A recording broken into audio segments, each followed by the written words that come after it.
Ladies and gentlemen, please rise and join us in our national anthem.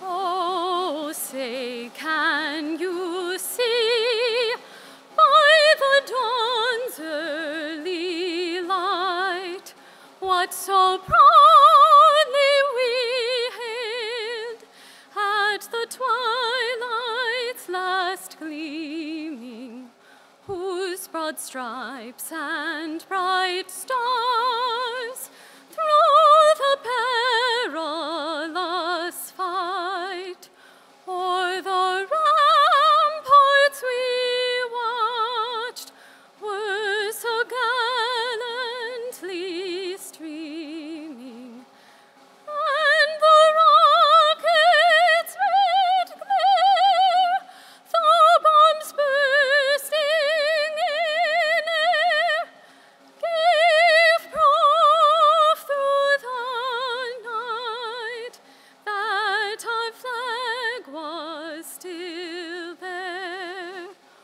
Oh, say does that star-spangled banner yet wave o'er the land of the free and the home of the brave?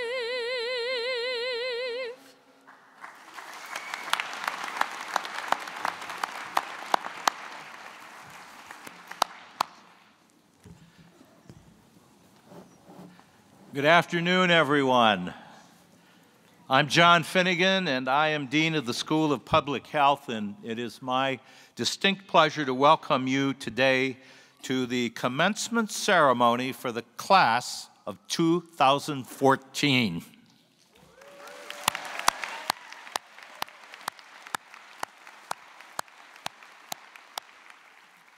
I also want to welcome those that are joining us via the live webcast of today's ceremony, so that means you have to behave yourself. And given the geographic diversity of our student body, I am certain that our graduates have families and friends who are watching from all over the world. You can also follow us on Twitter and post a congratulations message of your own by using the hashtag SPHGrad. I'm not sure what I just said, but it sounds good to me.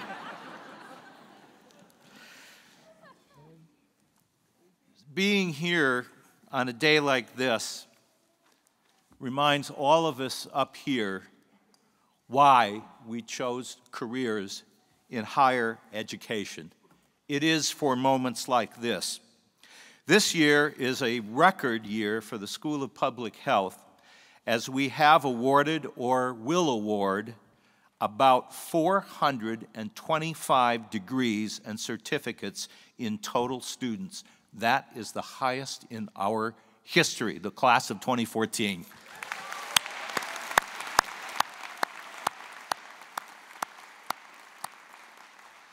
To the graduates of today, you are part of a proud legacy of leadership and innovation, and I couldn't be more proud of the diligence that you have marshaled to reach this milestone, and for your continued commitment to making this a better and healthier world for all of us. We have a wonderful ceremony today, but before we begin, let me acknowledge those that are on stage here. Representing the University of Minnesota Board of Regents, the Honorable John Frobenius, a 1969 graduate of our Master of Healthcare Administration program. John?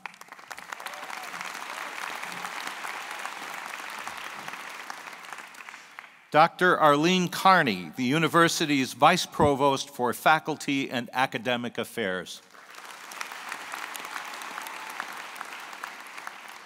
From the Academic Health Center, Associate Vice President for Education, Barbara Brandt.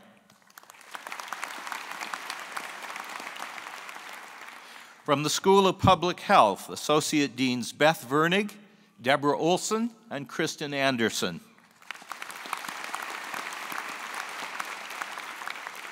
Our commencement speaker, Dr. Donna Arnett, whom I will introduce further in a few moments. The incoming president of the School of Public Health Alumni Society Board, Shelley Espinoza, class of 1999. This year's University Mace Bearer, Professor Emeritus John Kralewski, a three-time graduate of this university and a founding director of the Institute for Health Services Research, a role that he served in from 1977 to 1998.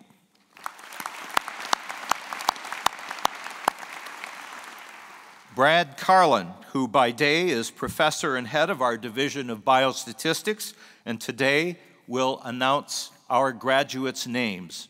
Correctly, I am certain. And ladies and gentlemen, the assembled faculty of the School of Public Health.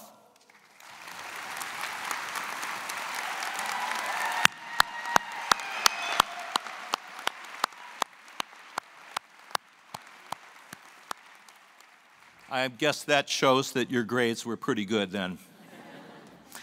The School of Public Health represents one of the most diverse academic environments housed under one umbrella at this university.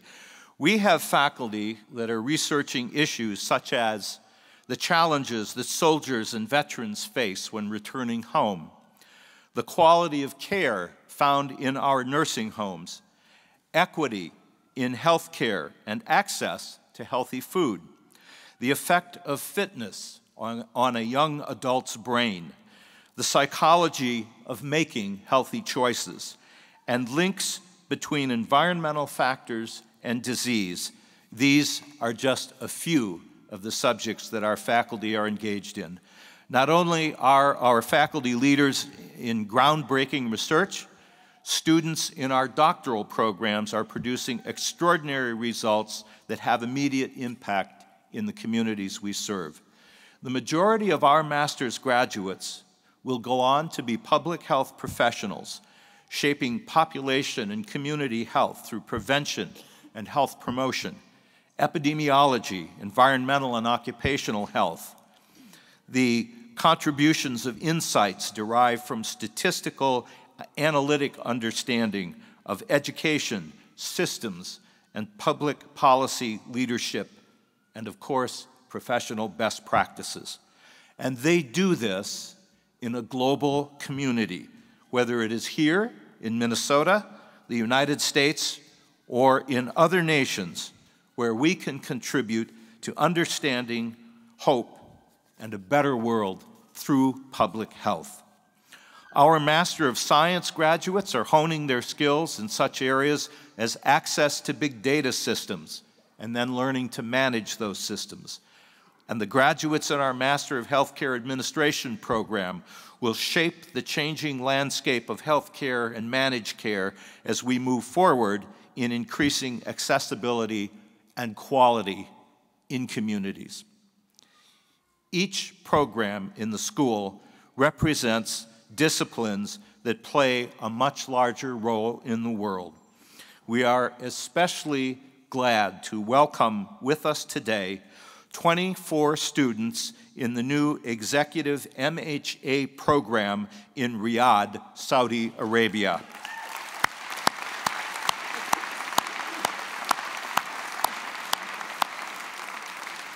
In an effort to bring healthcare administration training and leadership to partners around the world, this new program is training physicians, clinicians, researchers, and administrators at the King Fahd Medical City. And we are so pleased that they have traveled all the way here to Minnesota to enjoy our spring with us. Please congratulate our global partners.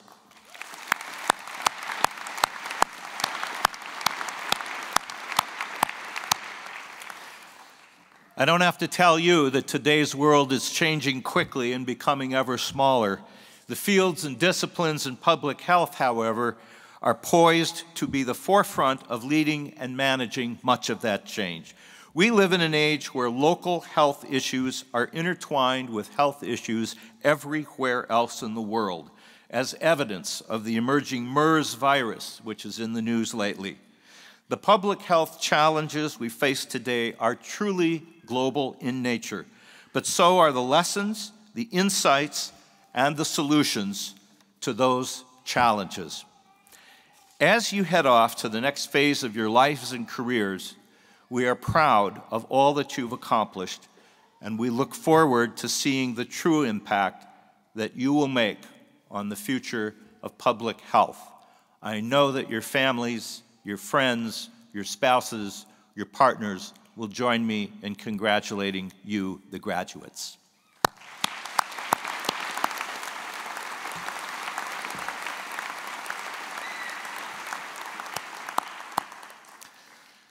Now it is truly my honor to introduce today's commencement speaker, Dr. Donna Arnett.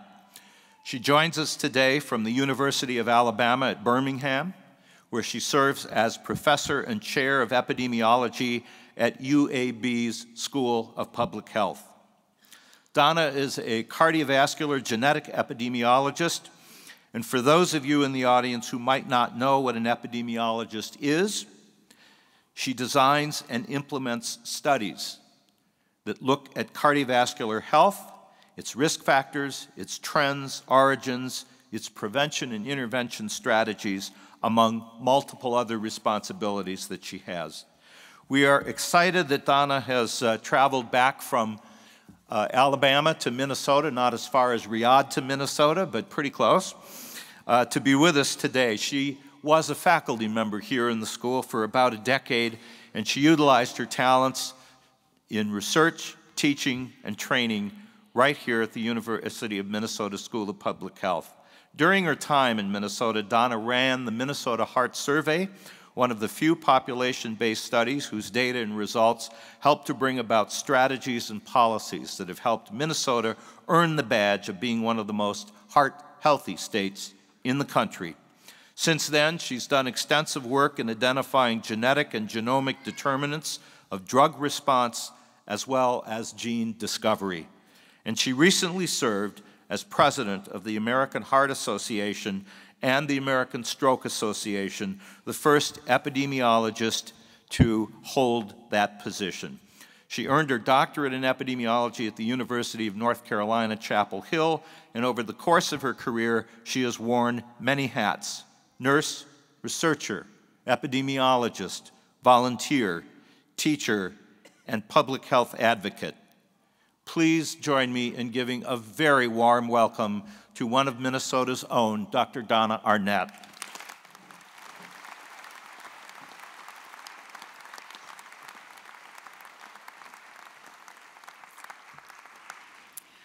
Well, thank you for the invitation to speak here today, and congratulations from your program for you for being such a worthy candidate and graduating today. And I want to especially thank my friend and colleague, Dean Finnegan, for inviting me here. When I finally sat down and started to think seriously about what I wanted to say today, one fact became painfully hard, and that is commencement speeches are really hard to write. During the next few weeks, thousands of people just like me are going to stand in front of people just like you at grade schools, at high schools, at colleges and universities, and trot out the same old, this is the first day of the rest of your life cliches that have put you and your family members to sleep for hundreds of years. I wondered what I could possibly say that was new, profound, and inspiring, and I wondered how I could do any of this without PowerPoint or bulleted lists. In other words, I panicked just a bit. And since self-doubt tends to lead to more self-doubt, I started thinking about my own graduations and the crooked path I have traveled before I stand in front of you today. I was a grits. For those of you who don't know what a grits is, it's not the thing you eat in breakfast in the South. It's a girl raised in the South, or grits. And I was the first in my family to graduate from college. My family could not afford to send me to medical school, what I had hoped to do since I was in grade school. Instead, I became a nurse, the affordable choice for my family. After 5 years of working in nursing, I discovered clinical research and epidemiology, and it landed me spot in the middle of exactly what I'd longed for all along. But my path towards graduation and my journey since graduation has been neither linear or predictable. This Grits seems like a most unlikely candidate to dish out career advice at a commencement address. To do so seemed a bit dangerous and difficult. But it was in this flush of panic and self-doubt, this brief encounter with difficulty and danger, that convinced me that courage was a worthy topic to explore with you today. I'm an epidemiologist, so of course the first thing I did was to do a literature search for studies done on courage. Well, it turns out there are very few empirical studies on the topic. Since that approach didn't seem to work, I had to start with something a bit more basic, the definition of courage, which is the ability to do something that you know as difficult or dangerous, just as I had intuited. If you look for examples of courage, you'll mostly find people facing enormous difficulties, matters of life and death. Books about courage are often about war or extraordinary people. Think about the Red Badge of Courage or John F. Kennedy's Profiles in Courage. We hear mostly about Hollywood-type heroes demonstrating Hollywood-type courage. And there are times in this life where we may have to deal with those kinds of life or death courage, but with luck, none of us will have to face these situations. But there's another kind of courage, what I would call everyday courage.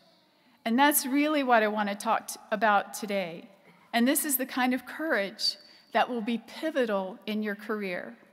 Allow me to explain. Aristotle considered courage a virtue. In fact, the first virtue, since courage makes all of the other virtues possible. But if courage is the first virtue, where does it come from? How do we gain courage? Is there a magic formula that can help us transcend difficulties and dangers?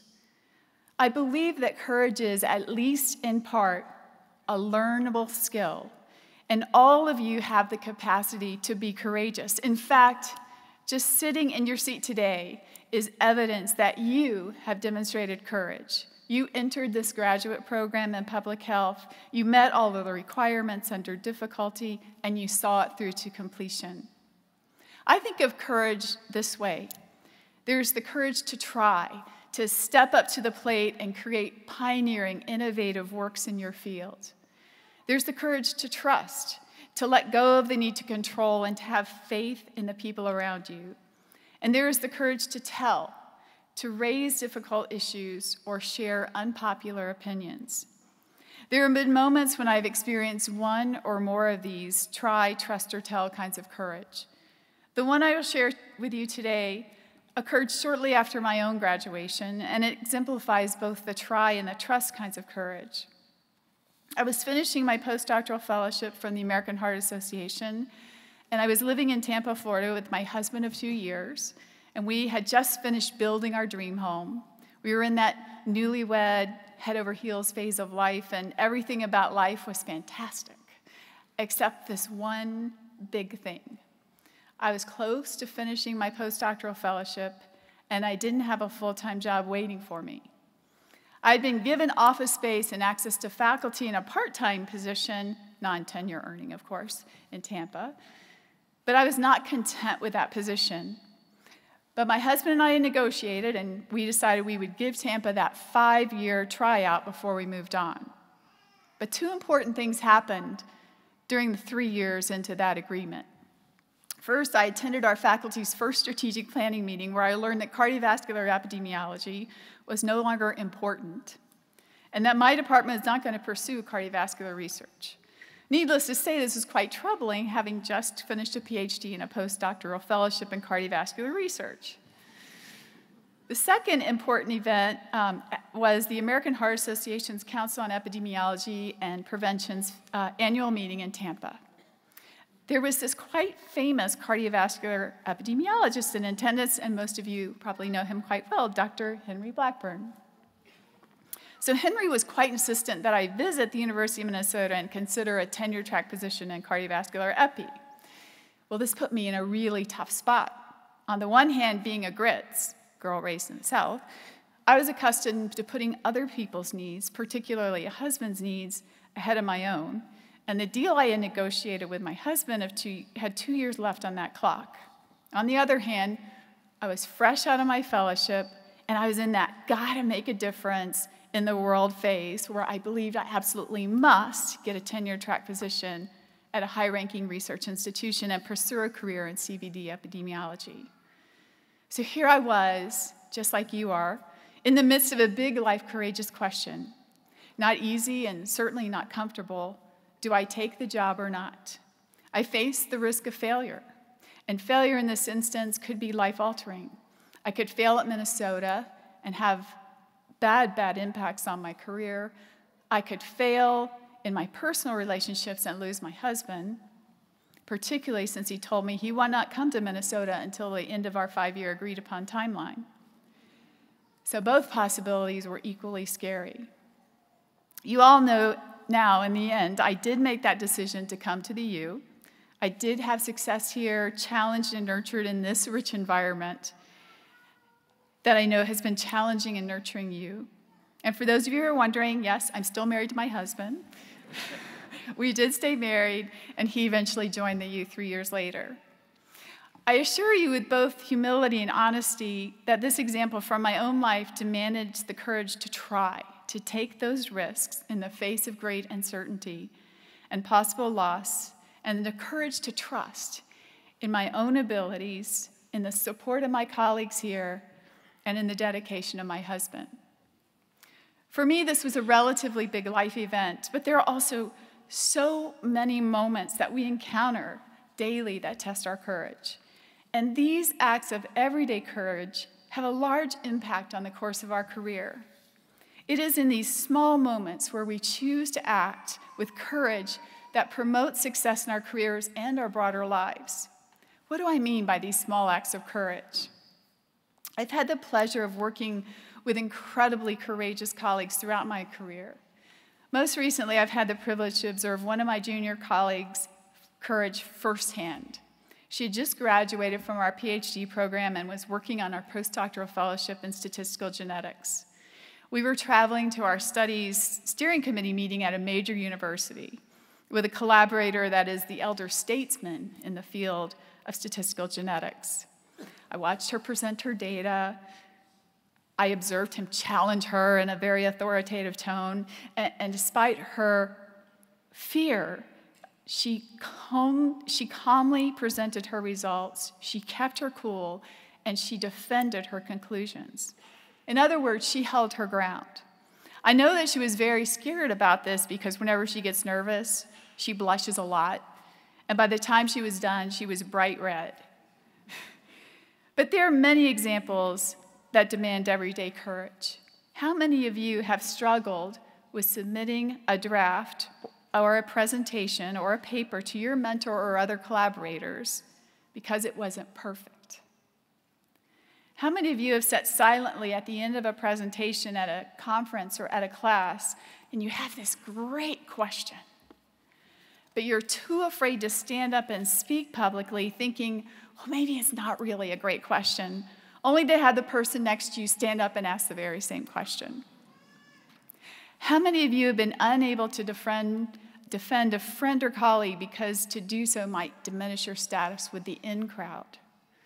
How many of you have said no to a request because deep down you didn't think you were up to the task? Or how many of you have been unable to say no to a request either because you are afraid to hurt someone or afraid you would never be asked again? I stand here before you today as someone who's experienced every one of these situations. I'd like to think in the majority of cases I've made the courageous choice, but I know there are instances where I've not. And every time I've not made the courageous choice, I've been reminded of something often said. Courageous people are not those who are unafraid to do the right thing, but those who do the right thing in the face of fear. Before we can try, trust, and tell courageously, we must own all the parts of ourselves, especially the parts that might frighten us the most. We, especially we women, must own our ambitions and determine sides.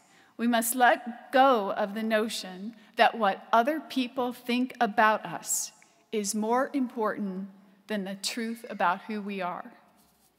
Every day of your career, you will be faced with large and small decisions, each of them an opportunity to either cave into self-doubt or act courageously.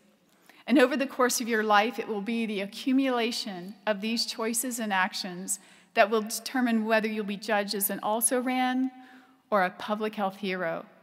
When faced with these day-to-day choices and challenges, and when fear begins to step in, we need to ask ourselves some guiding questions. Will my choice accelerate my life or leave me in the status quo? Will my choice genuinely fulfill me and invigorate me, or will it just provide some short-term gain? Will my choice rob me of energy, or will it sustain me? Am I listening to the voice of confidence and courage, or the voice of insecurity? And I will repeat this one because it's the one I personally struggle with the most. Am I standing for myself, or am I trying to please someone else? I won't lie to you. Answering these questions will sometimes be difficult, but in answering them honestly, I hope you'll find the courage to accept a challenging new job, counter a critic who questions your data, and trust in the support of your loved ones. Defend a colleague who's been treated unfairly, and maybe someday even discover that you have something worthwhile to share in a commencement address. This being a commencement address, I think it's obligatory that I leave you with a couple of pithy quotations. So I urge you, as you begin the next phase of your life, to step into your most courageous self. As E.E. Cummins said, it takes courage to grow up and become who you really are. And Eleanor Roosevelt summarized more eloquent than I ever could. She said, courage is more exhilarating than fear, and in the long run, it's easier. We do not have to become heroes overnight, just a step at a time, meeting each thing that comes up, seeing it not as dreadful as it appears, discovering we have strength to stare it down. This is your moment, and public health needs your hard work, your ideas, and your leadership. And I wish you the greatest success in your journey. Thank you.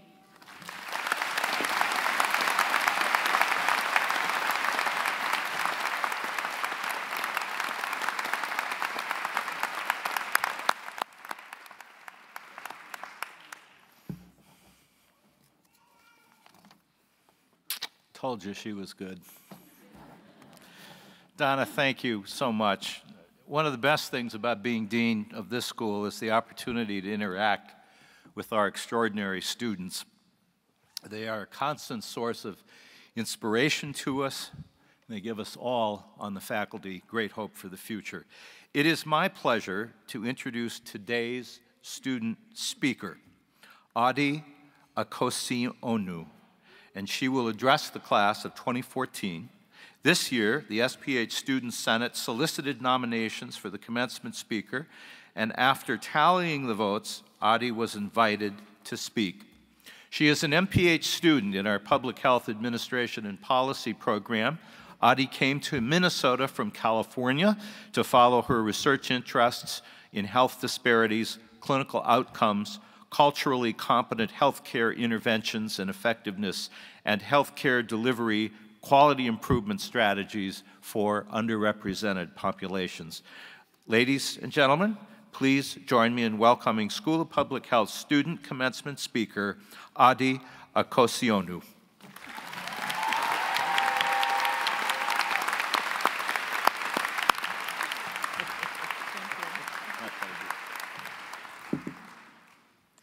Good evening. Thank you for giving me this opportunity to speak on behalf of the class of 2014. I am humbled and extremely grateful. But before I begin, I have a favor to ask. You see, my dad is in Eastern Nigeria, and so he couldn't be here with me today. When I told him that I will be the student speaker, he kind of had a hard time believing me. So I'm going to send him proof, if that's okay. This will only take a minute. I'm just going to take a quick selfie with all of you, okay?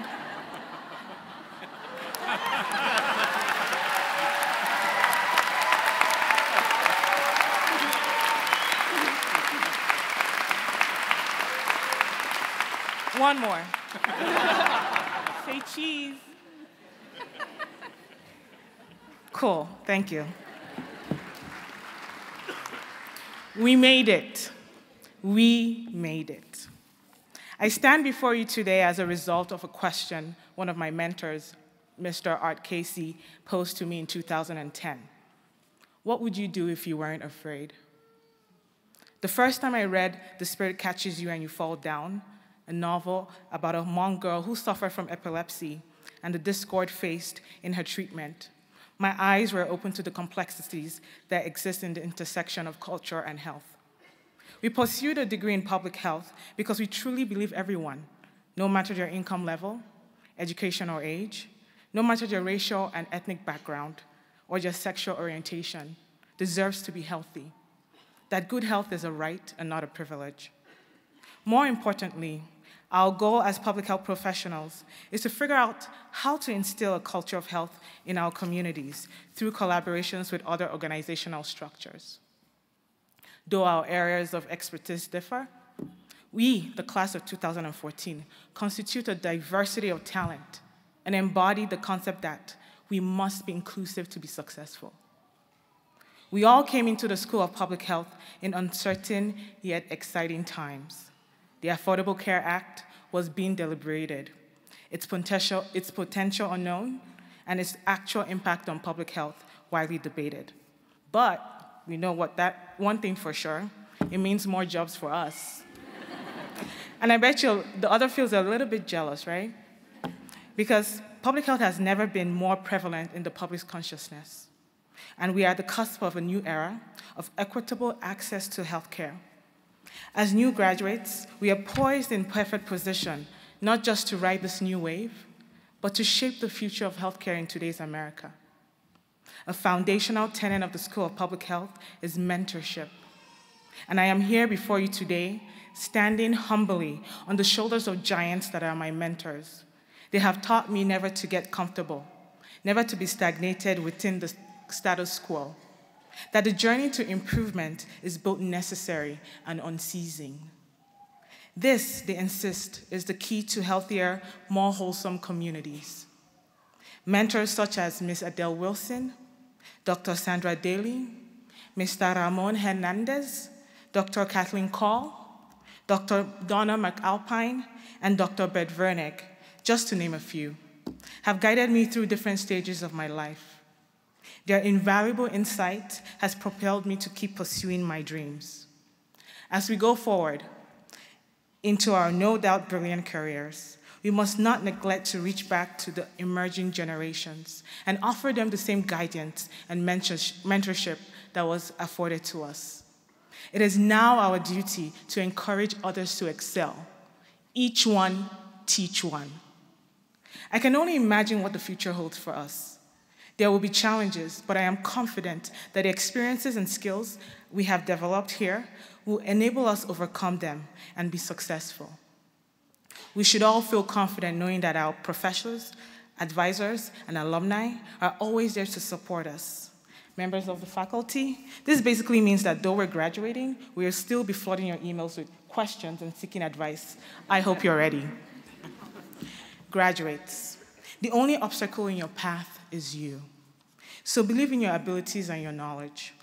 In the words of Julius Caesar, we came, we saw, we conquered. And though we don't have an empire that stretches from North Africa to the Mediterranean Sea, yet take pride and comfort in knowing that our actions, our efforts, and our dedication will improve and enrich the lives of so many. This will be a legacy worth leaving behind. I would like to thank all of our family and friends who have supported us through the years while wondering what in the world one does with a degree in public health. We thank you for your patience, and most of all, for your monetary contributions. Though we cannot promise to pay you back, I hope that we have managed to make you proud. Thank you for never doubting us, for believing in us when sometimes we forget to believe in ourselves, and never letting us give up. Thank you again. As you pursue your future endeavors, I would like to leave you with this final thought. What would you do if you weren't afraid? Congratulations, class of 2014. You did it.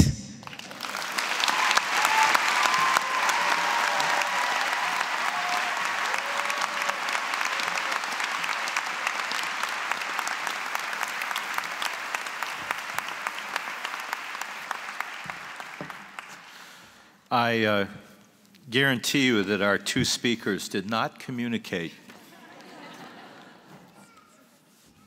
The time has come.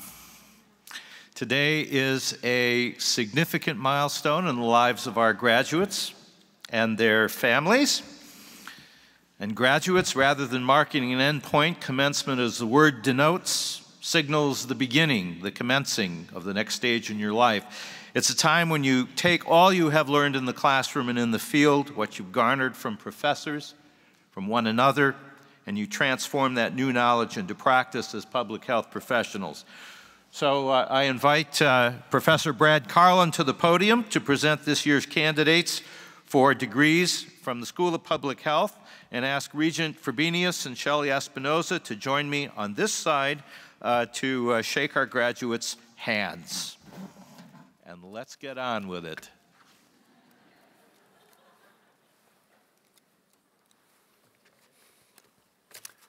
Thank you, Dean Finnegan. It's my pleasure to introduce the School of Public Health class of 2014. The first graduates to present are recipients of the Master of Healthcare Administration degree. Thank you. First, we have Zachary Bork.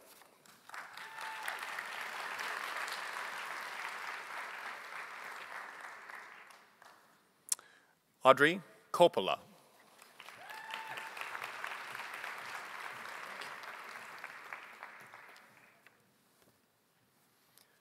Julia Christ.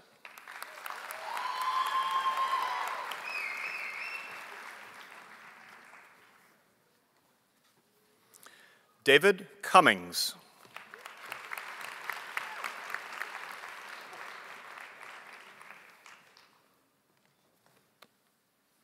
John Dressen.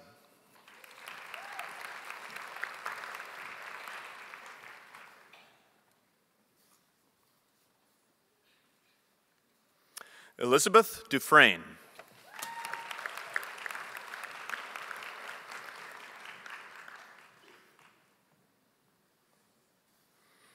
Hillary Finney.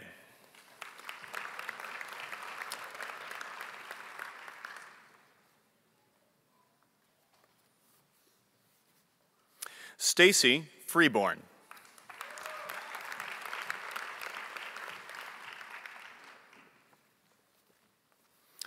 Lindsay Giese.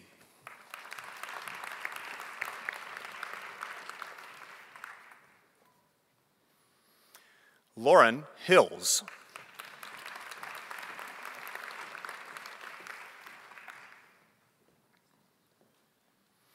Jonathan Hyde.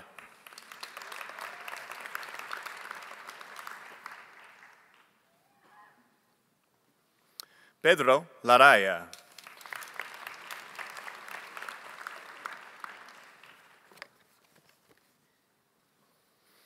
Amanda Little.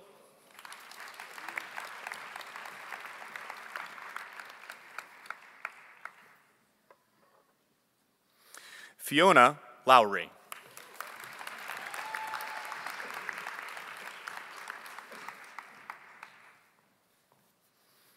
Jyoti Mishra.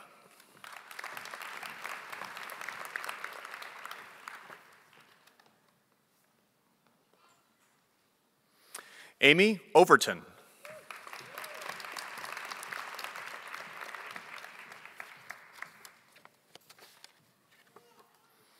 Bridget Perkins.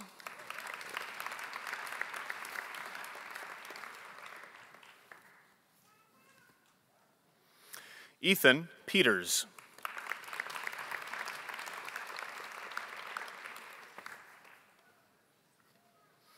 Zachary Smith.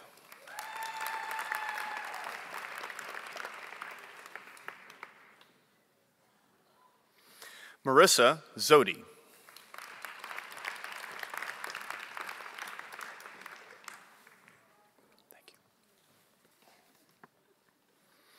Matthew Timmel.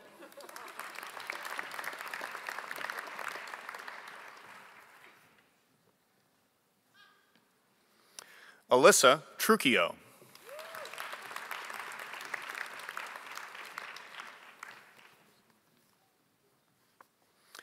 Lance Udy.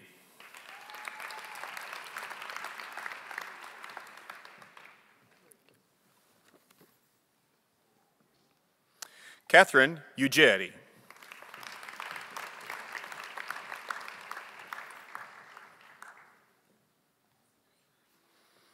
Brooke Vatz.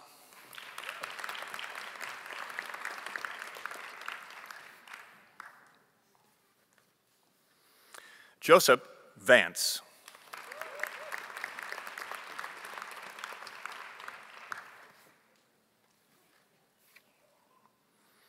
Stephen Winder.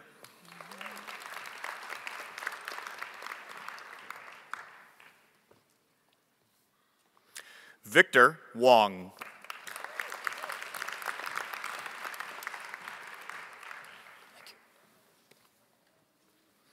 James Wood, Jr.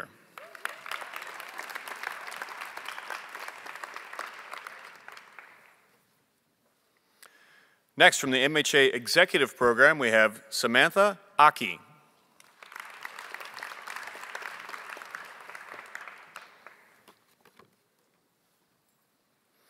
Tammy Bending.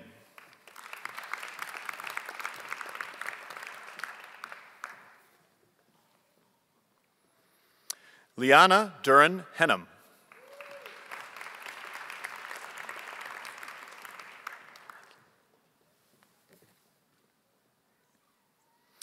Gina Eisenach.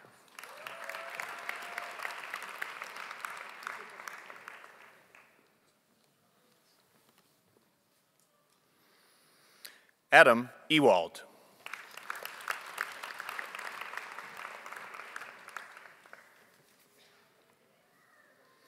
Meredith Fisher.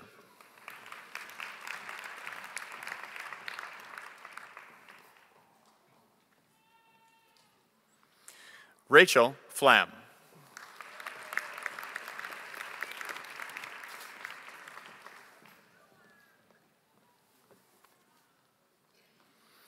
Tammy Greenwood.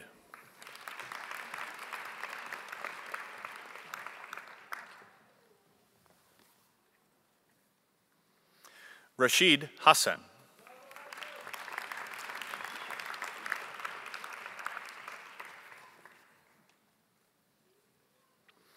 Brittany Hildebrandt.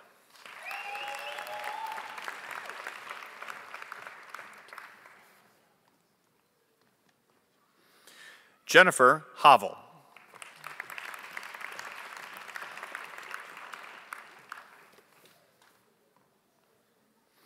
Laura Knutson.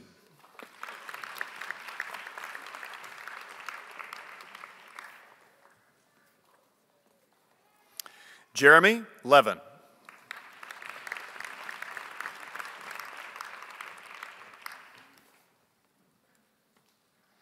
Chantal Maharaj.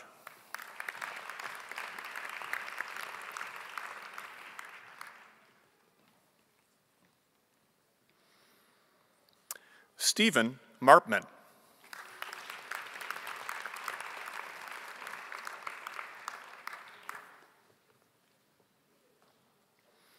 Carrie Martin Krajewski.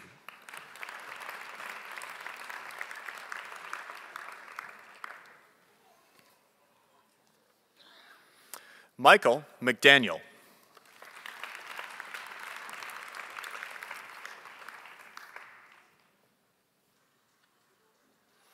Jason Mailing.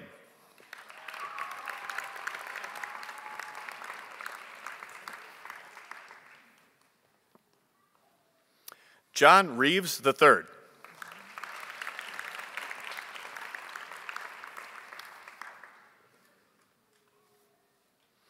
Christy Ryman.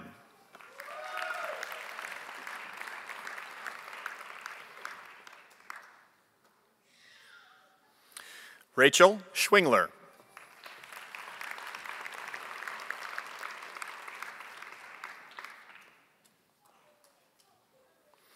Harpreet Singh.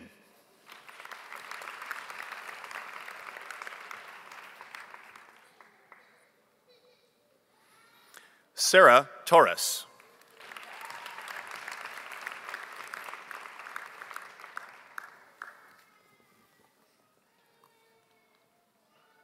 Brad Uhing.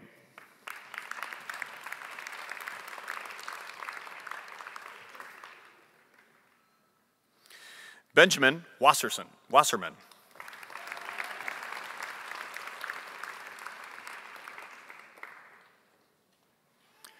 Next, we have the graduates from the MHA Executive Program in Saudi Arabia. Ahmed Alanezi.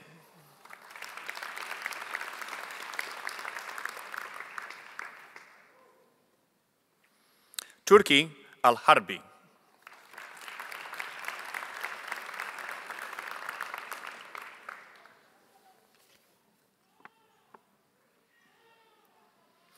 Adel Al-Kutub.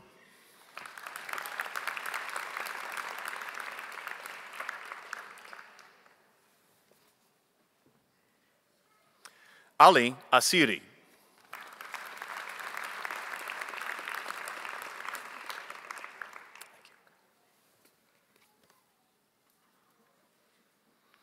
Abdul Rahman Asiri.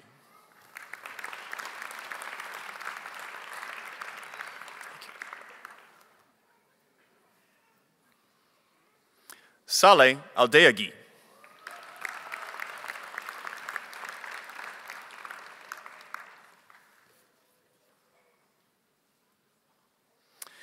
Fahed Al-Gufaili.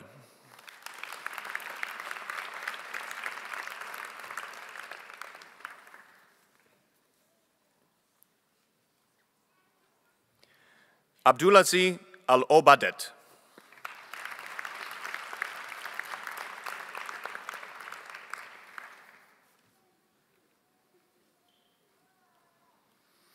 Kulit Al-Rabia.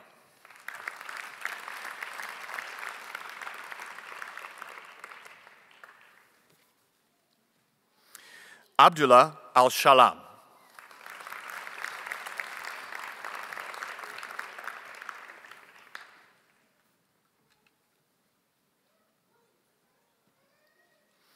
Mazen Al-Sohebuni.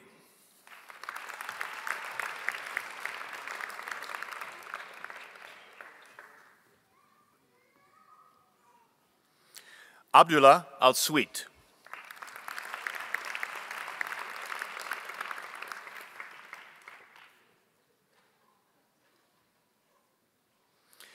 Yasid Al-Akhmari.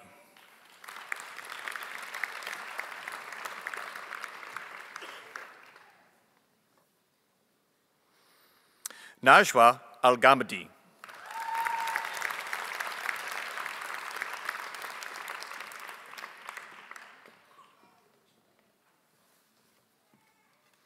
Danya Al-Juryudi.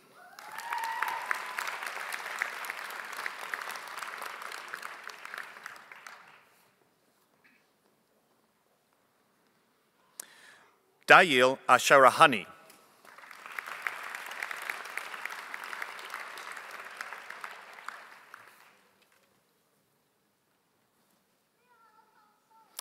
Ahmed Barada.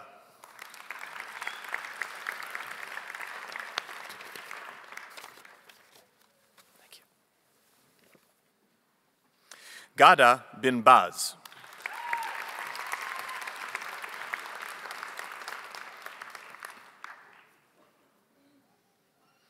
Musa Fagi.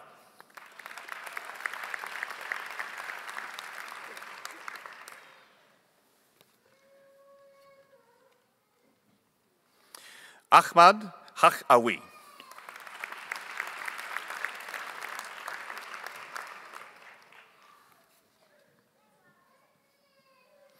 Sumara Mimish.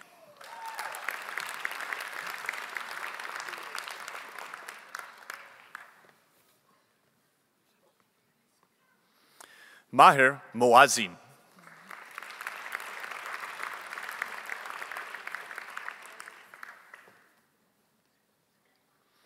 Sari Raba.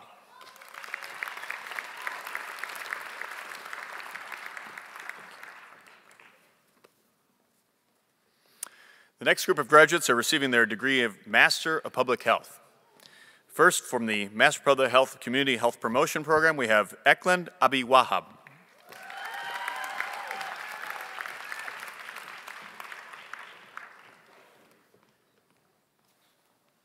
Laura Bowen.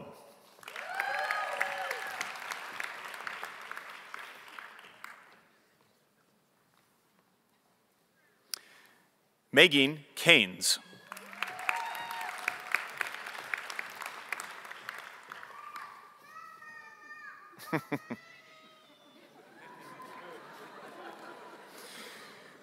Deanna Camel.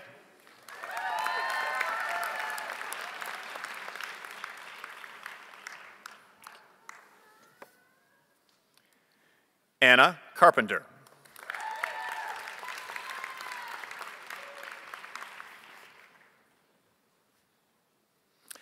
Ashley Chesmore.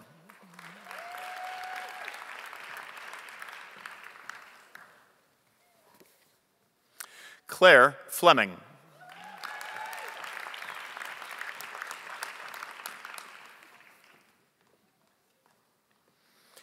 Eamon Flynn.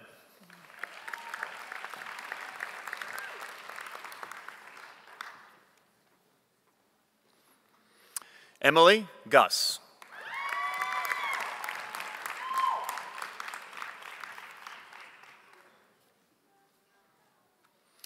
Christine Jaskin.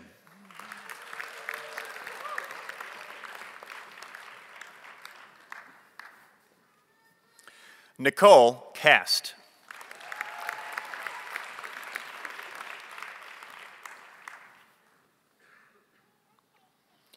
Tatiana Kenigsberg.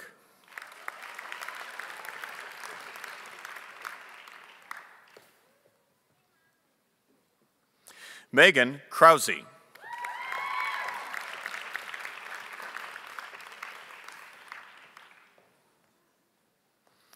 Charles Mandilly.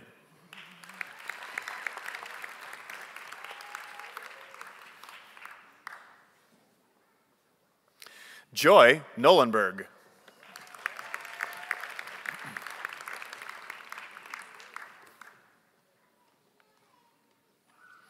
Ellen Solaris.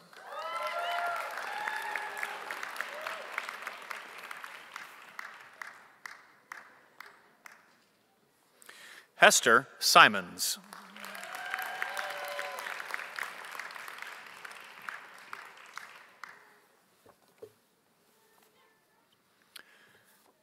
Next, from Environmental Health, we have Fatima Amcic.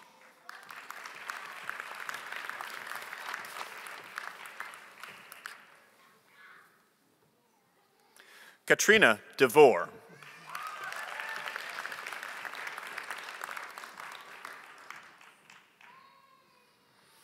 Jessica Dorfsman.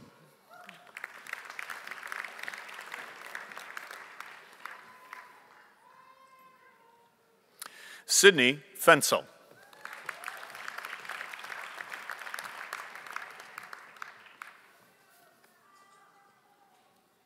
Shanda Fisher.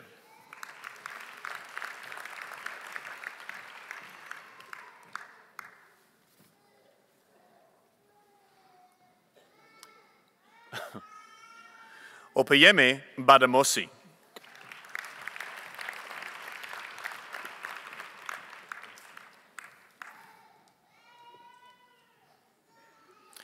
Tiana Hasbrook.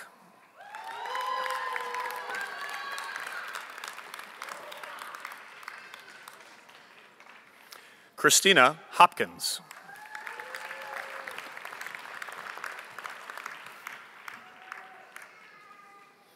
Catherine Kroll.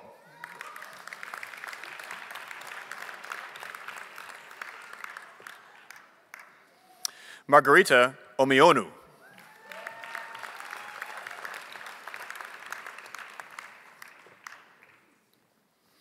Anne Reiner.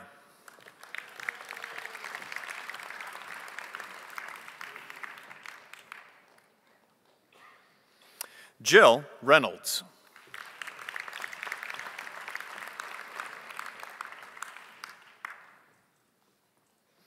Emily Waldhart.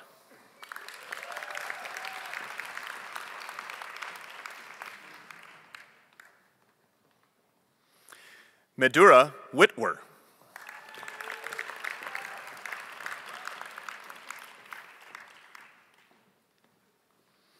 Emily Yang.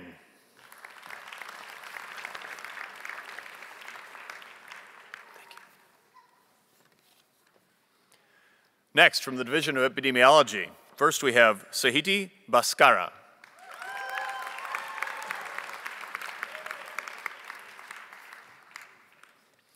Victor Cruz.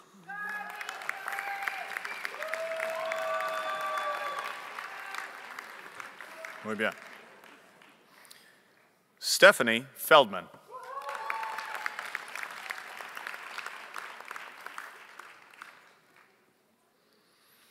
Kristen Hardy.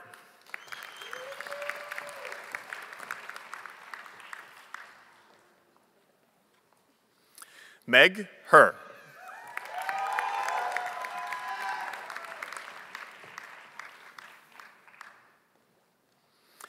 Ann Hopper.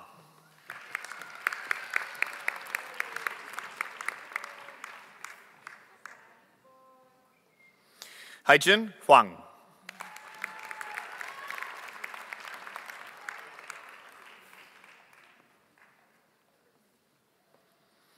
Kelly Knapek.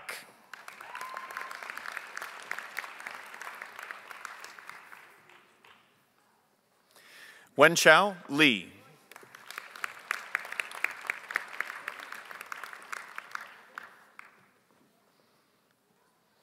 Mark Logalbo.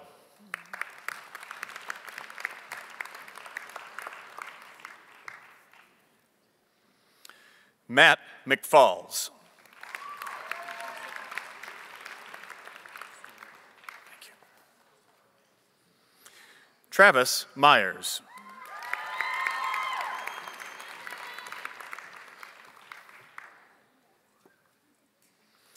Chelsea Nichols.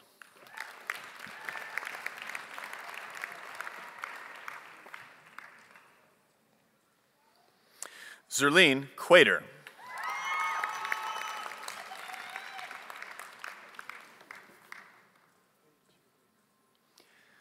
Gabrielle Quiggle.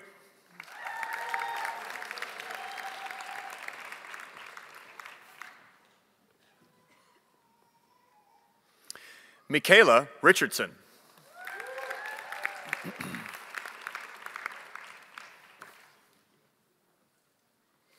Nicholas Retker.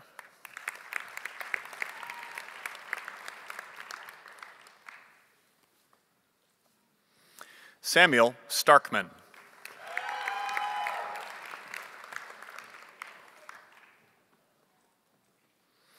Naomi Taylor.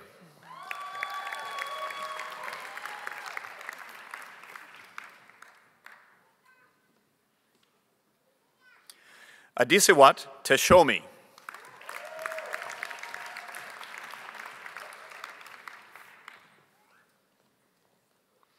Kristen Voltsky.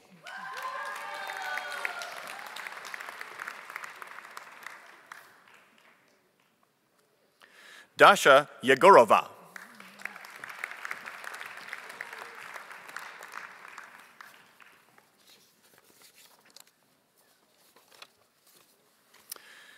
Next, we have the graduates in the Maternal and Child Health Program. Ingrid Attelson.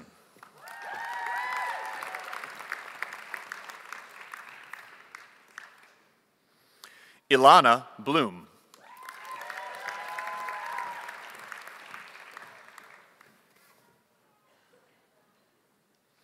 Hillary Hilsebeck.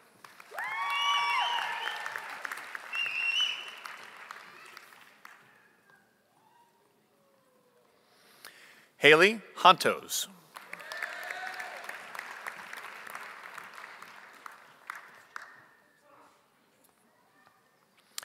Mayanthi Jayawardena.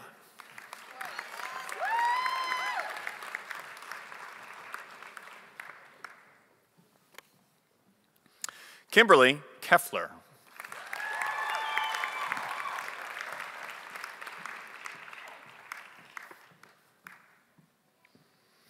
Rebecca Crook.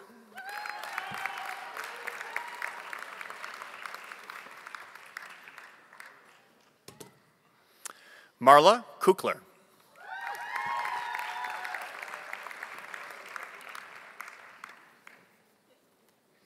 Marcia McCoy.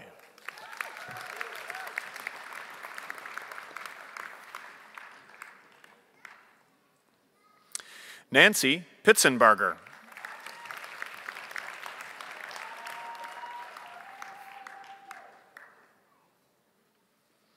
Nafla Poff.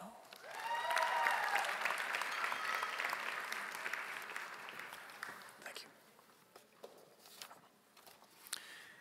Julianne Van Loo.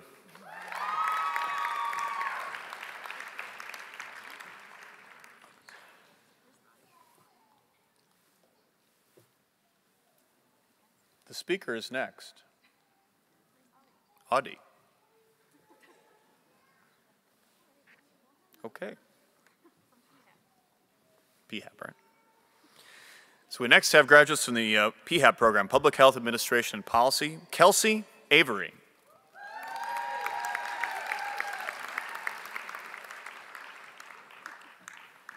Here she is. The speaker, Arishinma Akuseonu.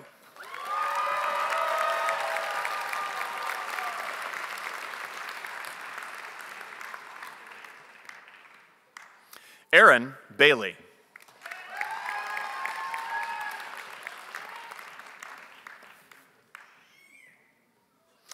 Kiara Benham.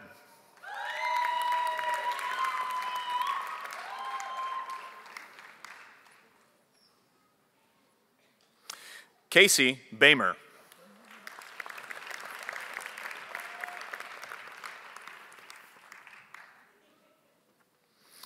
Martha Burton Santabanez.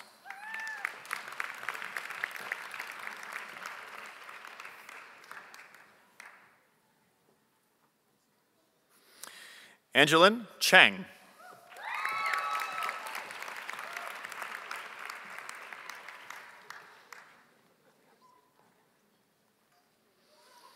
Mi Cheng.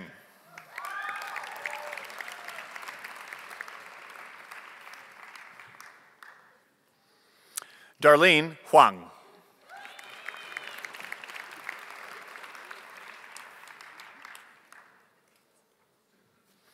Amanda Hunt.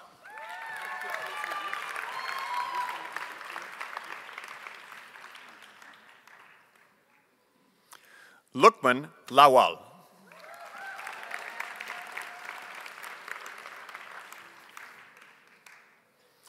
Bruce Mandela.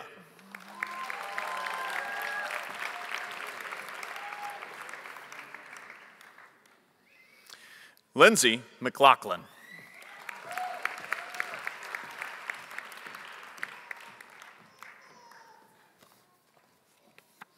Katie Nelson.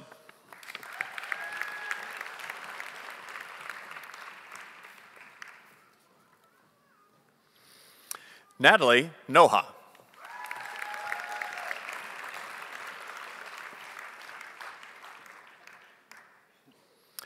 Peter Okwerekwu.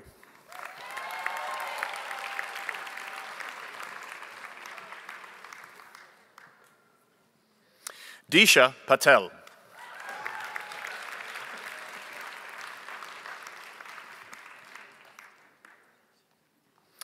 Parker Smith.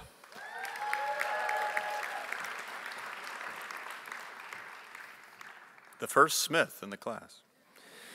Erica Swanson.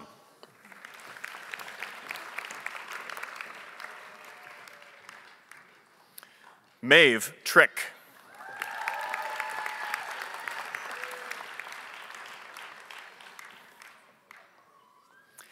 Alyssa Van Ruden.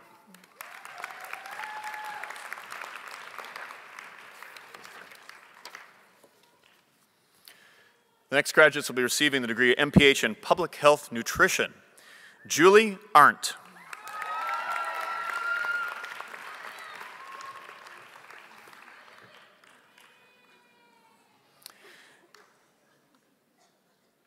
Jacqueline Bilheimer.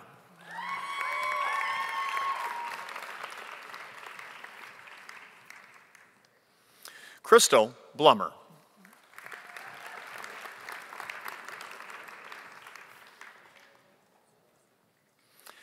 Carrie Dent.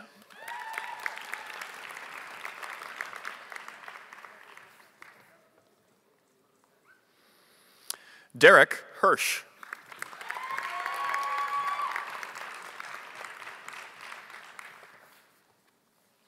Lisa Mays.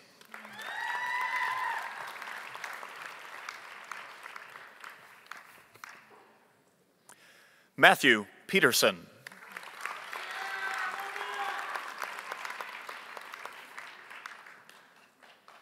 Allison Richards.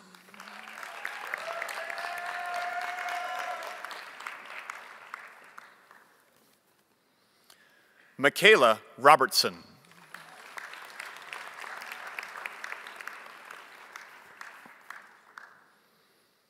And Megan Stinchfield.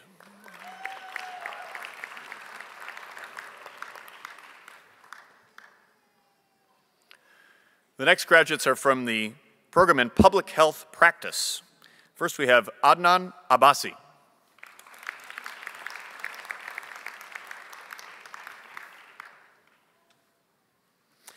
Amira Adawe.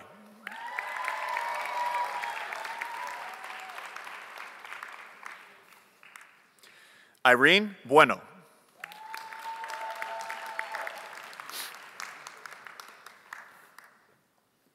Michael Burian.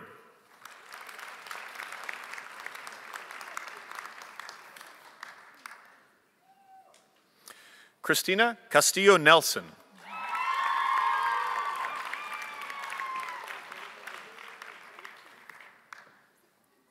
Love your stole. Tanya Fitzgerald.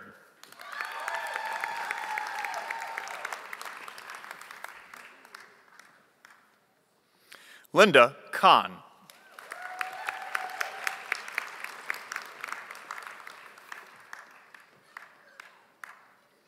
Michael Mahero.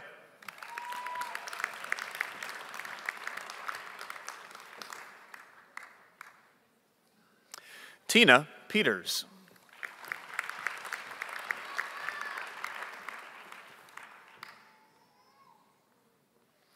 Timothy Snyder.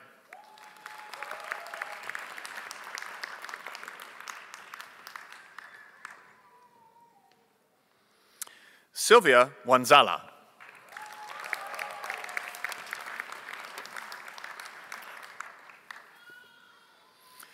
The next group of graduates will be receiving the Master of Science degree. First, from my home department of biostatistics, we have Nicole Bettis.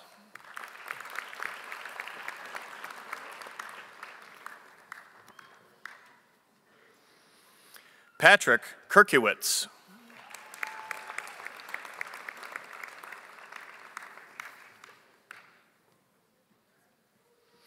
Anna Nordell.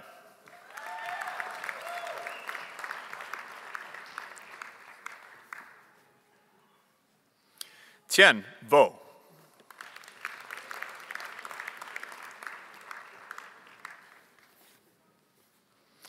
Fan Wang.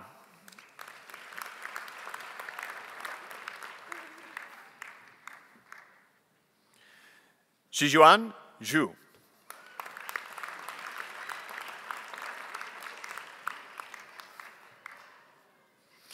Yiwen Zhang.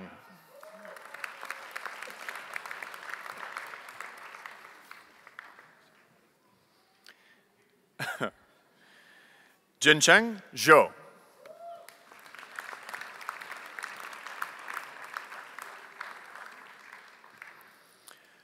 Next, we have MS in Clinical Research graduates, Michelle Gleason.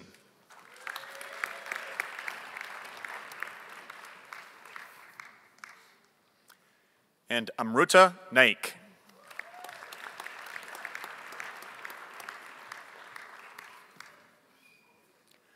Next, we have the Master of Science in Environmental Health, Ning Lee.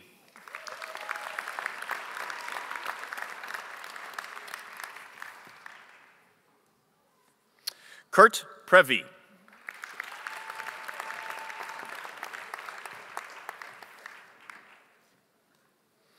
Betsy Solom.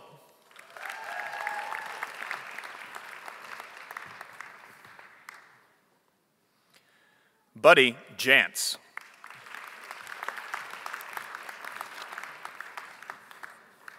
Thank you. Our last Master of Science degree candidates are from the program in Health Services Research, Policy, and Administration. First we have Boyega Adeboyeje.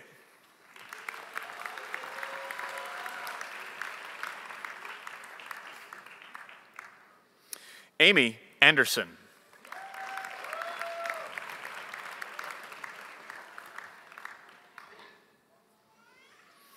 Daniel Chan.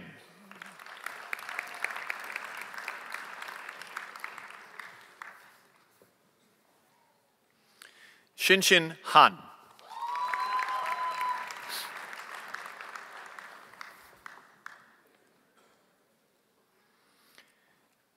Kyun Lee.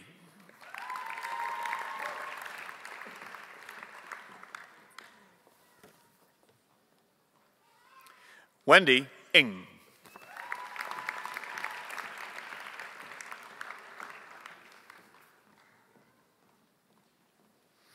Andrew Pasansky.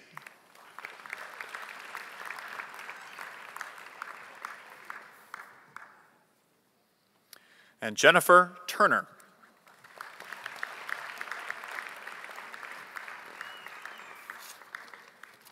Thank you. Amelia Vondarius.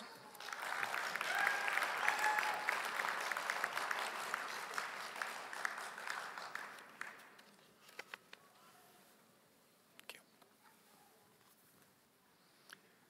We have a chair for the occasion of the hooding of the PhD students now. Each PhD student will present their hood to their advisor, and I'll read you the name of both the student and the advisor. So first off, we have PhDs in biostatistics. The first graduate's name is Aaron Austin. He'll be hooded by his advisor, Professor Wei Pan.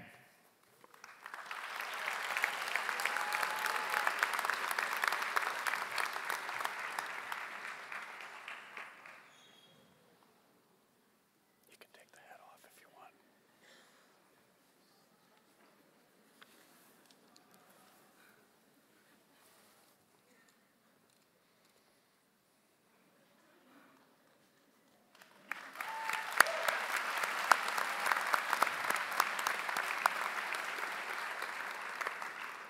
Next graduate is Thomas Murray, and he'll be hooded by me.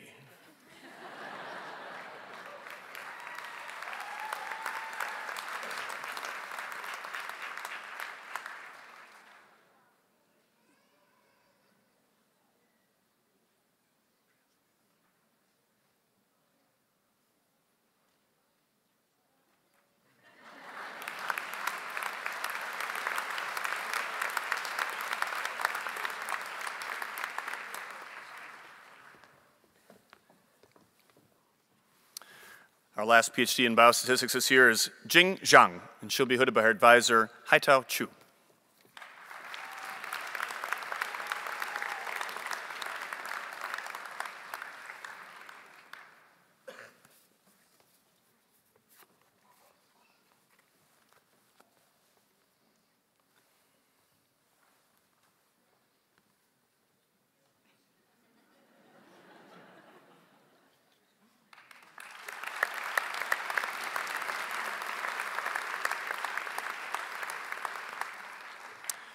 Our next PhD graduates are from the program in Environmental Health. First, we have Elizabeth Allen.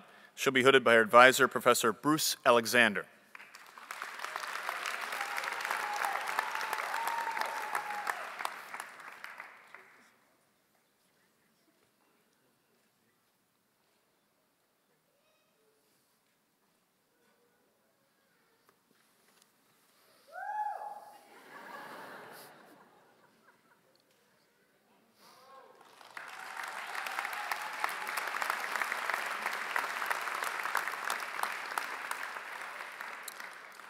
Next, we have Anna Briggs. She'll be hooded by her advisor, Professor Pat McGovern.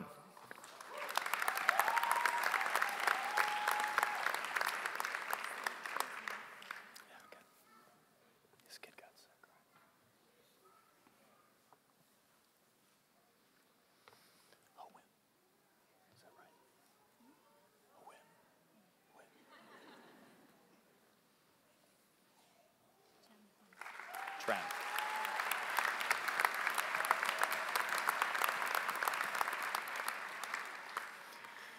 Next, we have Tran Huynh. She'll be hooded by her advisor, Professor Gurumurti Ramachandran.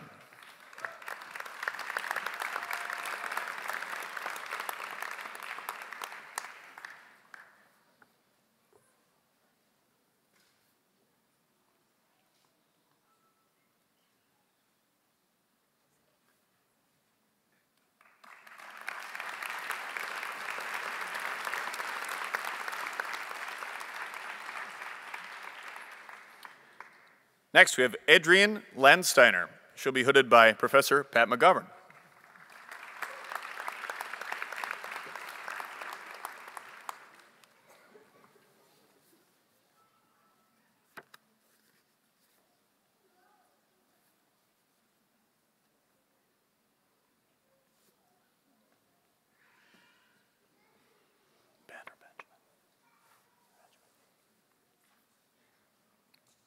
It's a formal occasion.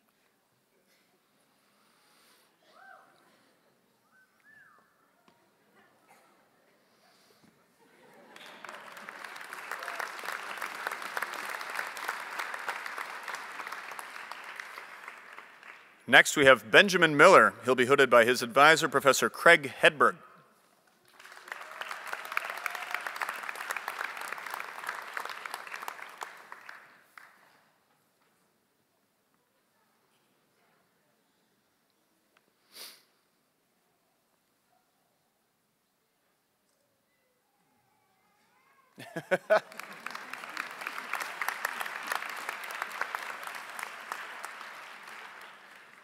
And next we have Tamara Schult. She'll be hooded by the remarkably productive Pat McGovern.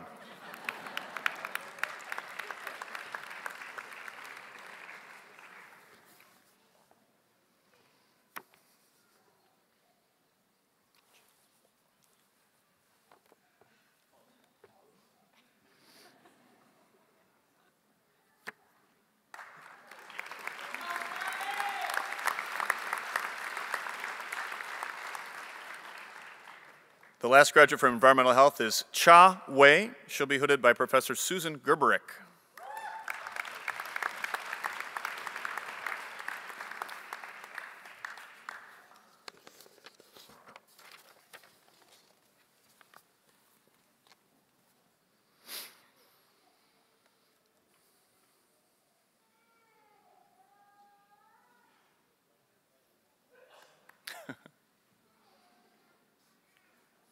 Make sure the pretty colors are out.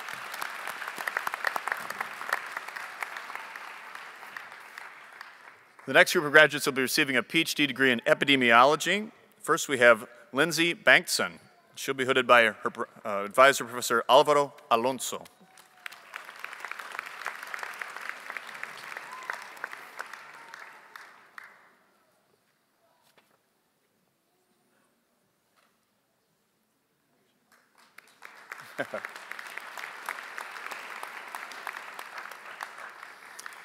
Next, we have Jay Desai. He'll be hooded by Professor Mark Pereira.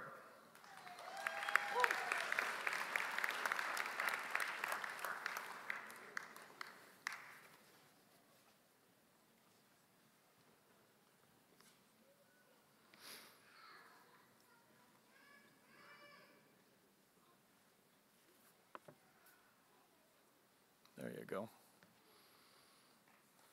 Some guys know how to do it.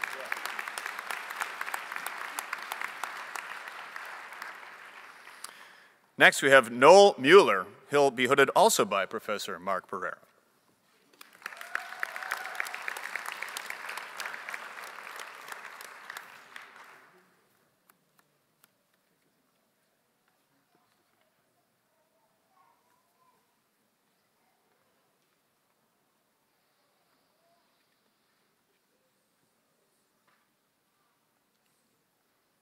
There you go.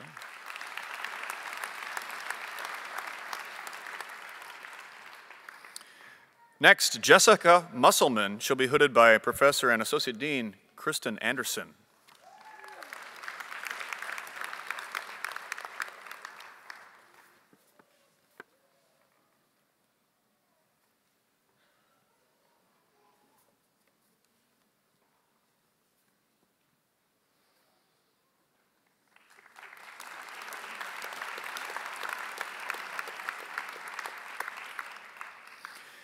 Next, Eric Nelson.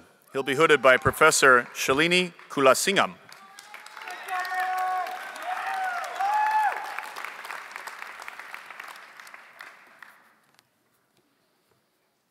This is why we have the chair.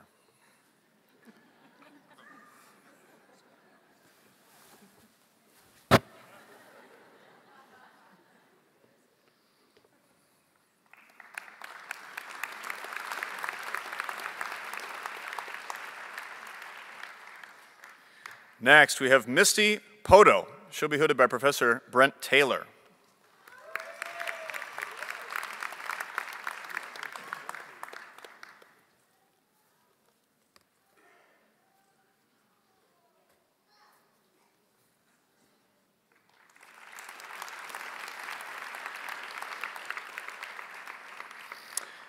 Next, we have Megan Slater. She'll be hooded by Professor Logan Spector.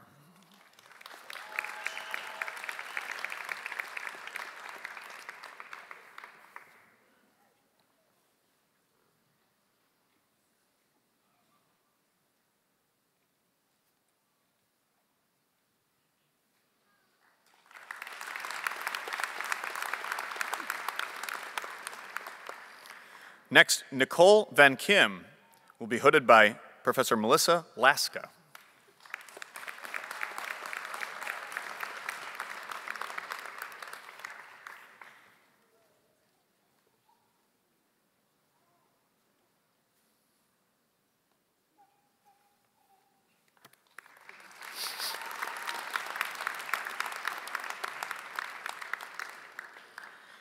And Luchen Wang. She'll be hooded by Professor Weihong Tang.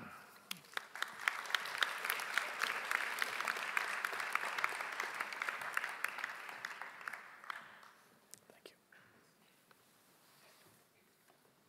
I like your stole.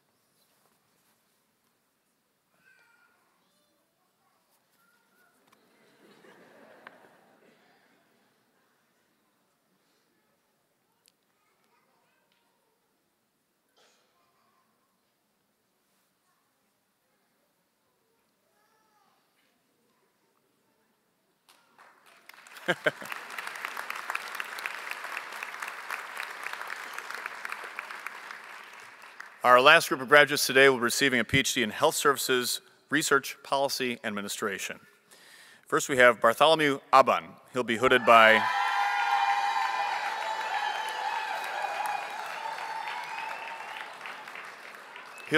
Professor Karen Kuntz.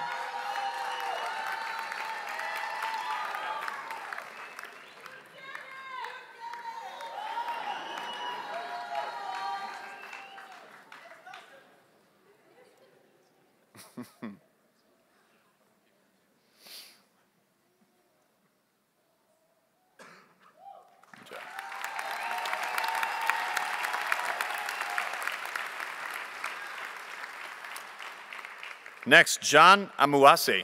He'll be hooded.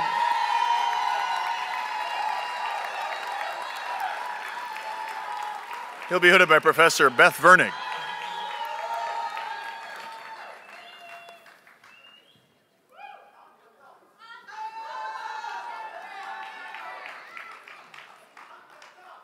Boudreaux or Boudreaux? Boudreaux.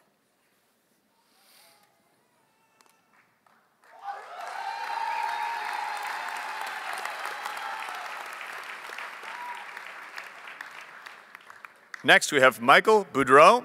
He'll be hooded by Donna McAlpin and Ezra Goldberstein.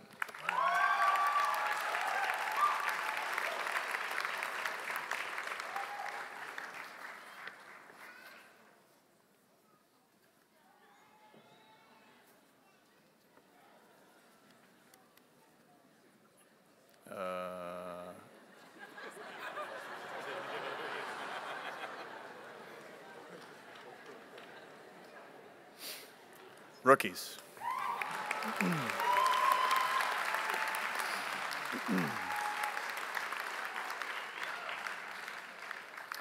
Next, we have Rowan Alexander. He'll be hooded by Professor Karen Kuntz.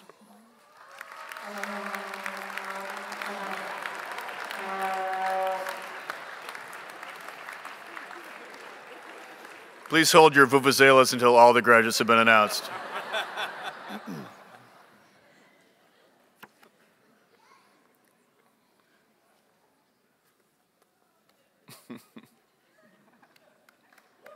There we go.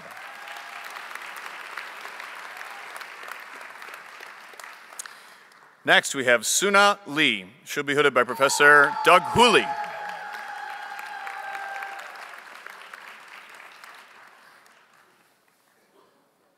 Thank you.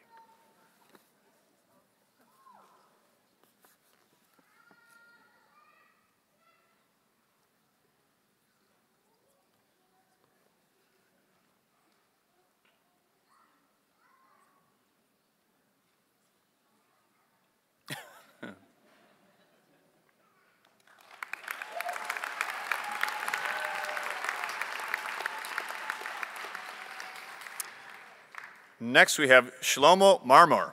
He'll be hooded by Professor and Associate Dean Brett Fernig.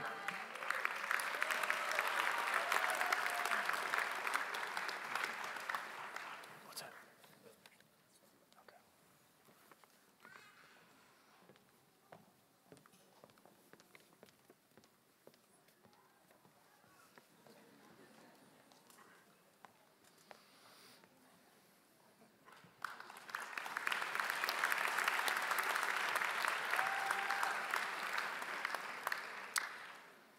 Next, we have Shriram Parashuram. He'll be hooded again by Professor Beth Fernig.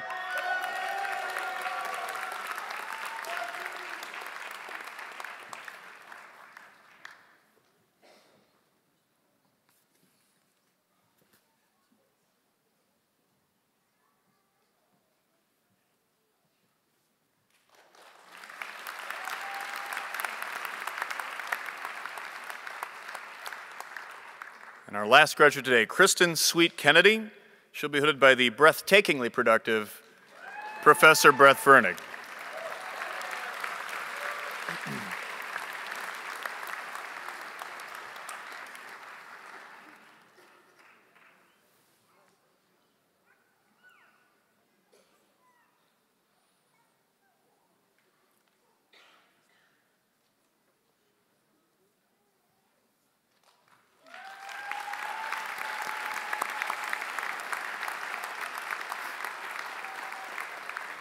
Congratulations to the entire class of 2014.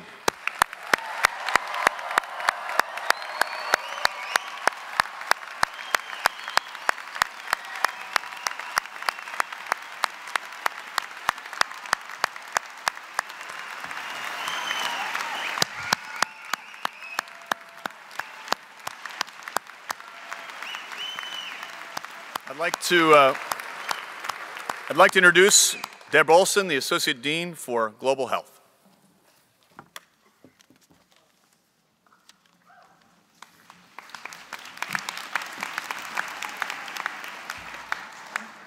You did make it in a great way.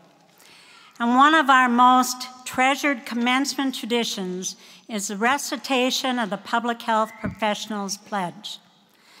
This statement affirms our shared goal in promoting the health of populations, and it unites all of us as a profession. The pledge is printed on page 5 of the program, and as part of the tradition, the incoming School of Public Health Student Senate President is invited to lead the graduates in the pledge. I invite Christopher Kim, a Master of Public Health student in Environmental Health, to please join us on stage.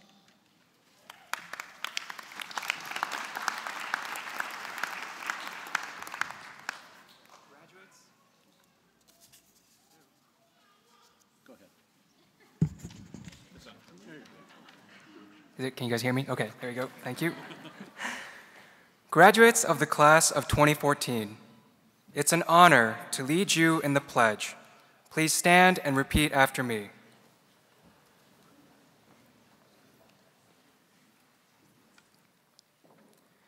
As a public health professional, dedicated to enhance the health status and well-being of individuals and communities,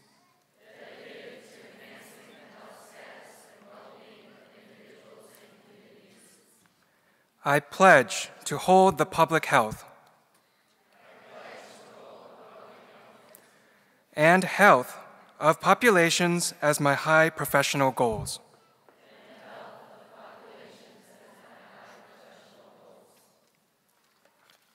Graduates, please be seated. Shall we have another round of applause for the Public Health Pledge?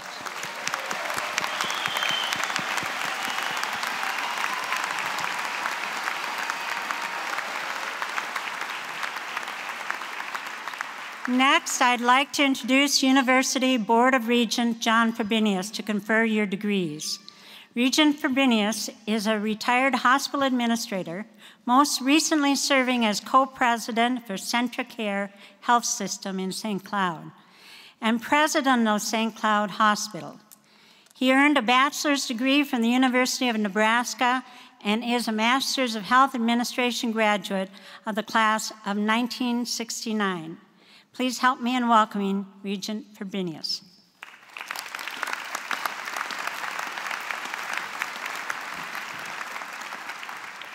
Thank you very much, Deb. It's incredibly inspiring to be here today.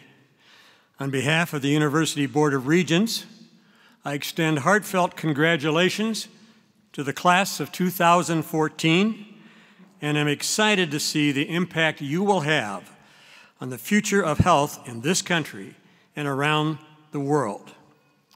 This ceremony this year is especially meaningful to me, not only as a fellow graduate of the School of Public Health in the Master of Healthcare Administration program, the latter of which I cannot help but mention is not only the best class ever, but the largest class ever. But this is the last commencement I will participate in after having the wonderful opportunity to serve as a regent of this great university for 12 years. Thank you, Dean Finnegan, for inviting me to be here.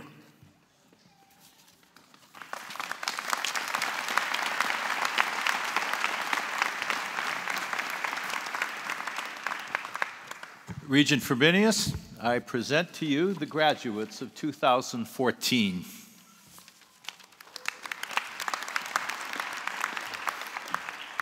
Thank you, Dean Finnegan.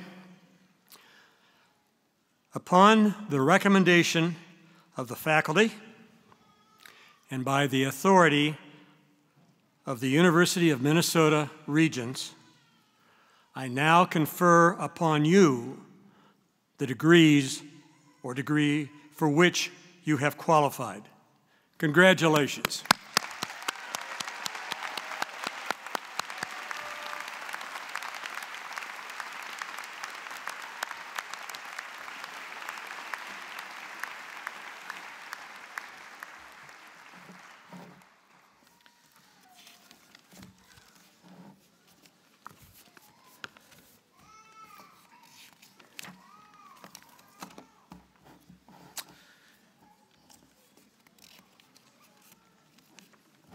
I want to congratulate you now on becoming the alumni of the School of Public Health. Graduates, you owe a great deal to your spouses, your partners, your family, your friends, and I suspect that your joy in this day is matched only by their relief that you finally did it and you got it done. It does take a village to raise professionals, scientists, and scholars. Graduates, please join me in thanking your families for all of their support of your endeavors.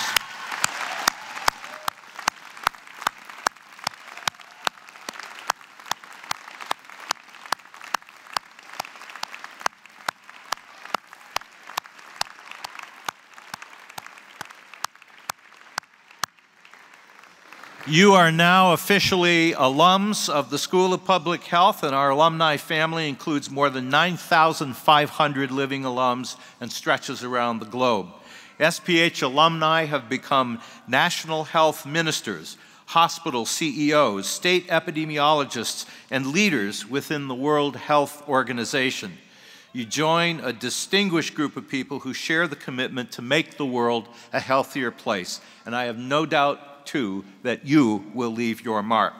Here to deliver a message of welcome is Shelley Espinosa, incoming president of the School of Public Health Alumni Society Board. Please welcome Shelley Espinosa.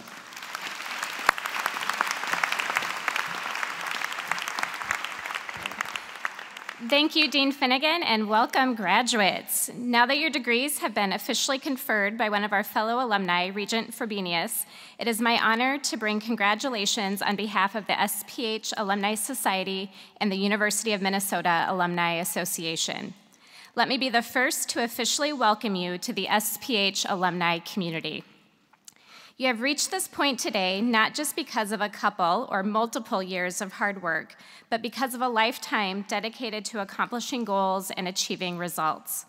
The traits that led you here, determination, persistence, and commitment, are the same traits that will continue to serve you in your future endeavors. Public health is unique.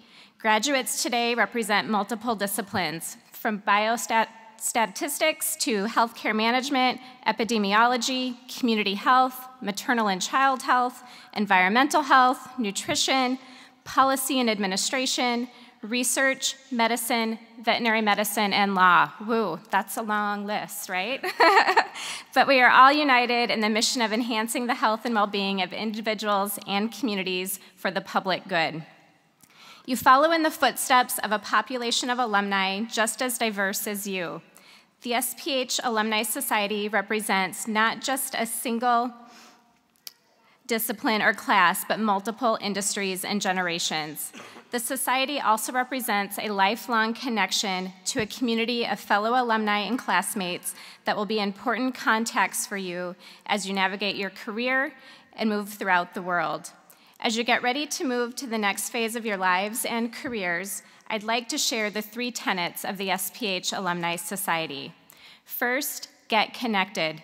Take advantage of the numerous events the school hosts each year.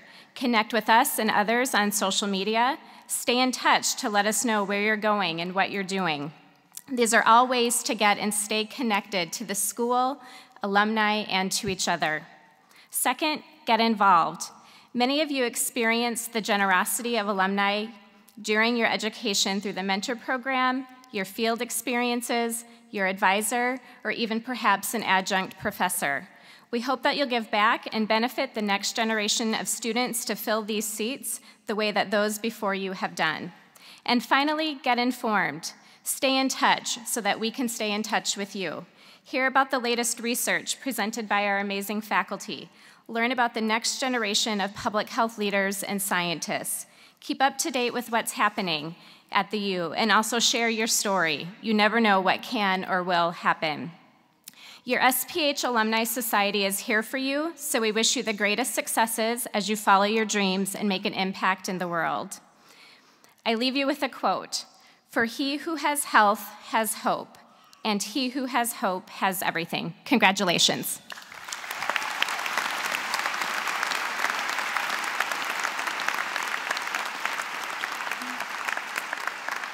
And now I'm going to ask the audience to stand and join in singing the Minnesota Rouser, which is inside the back cover of your program.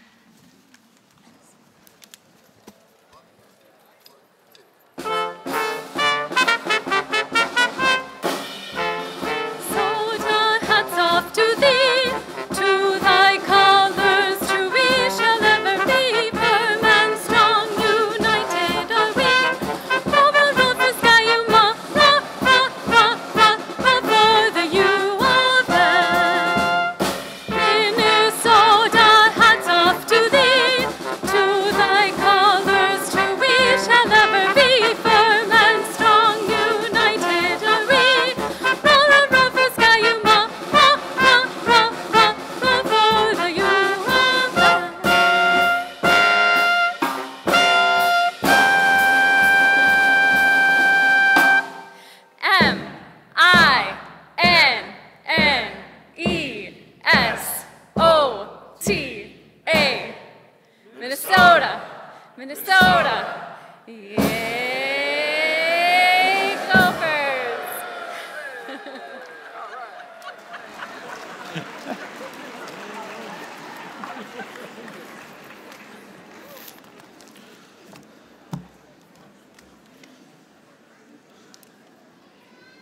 Graduates, you've come to us from around the world and you've brought a rich diversity of life experience in our student body.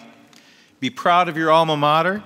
Be proud of your own accomplishments, including the degree that you have been awarded today, and work diligently to protect and promote health, be it dozens, hundreds, or thousands of lives at a time. Receiving a graduate degree is a testament to your talents, your drive, and your commitment to making a difference in the world. You couldn't be going into a more exciting field right now. Public health across public, private, nonprofit, the academic sectors is addressing some of the most important issues of our time, and degree in hand, you are well prepared to play a meaningful role. I offer my heartfelt congratulations to the class of 2014 University of Minnesota School of Public Health graduates. Yes.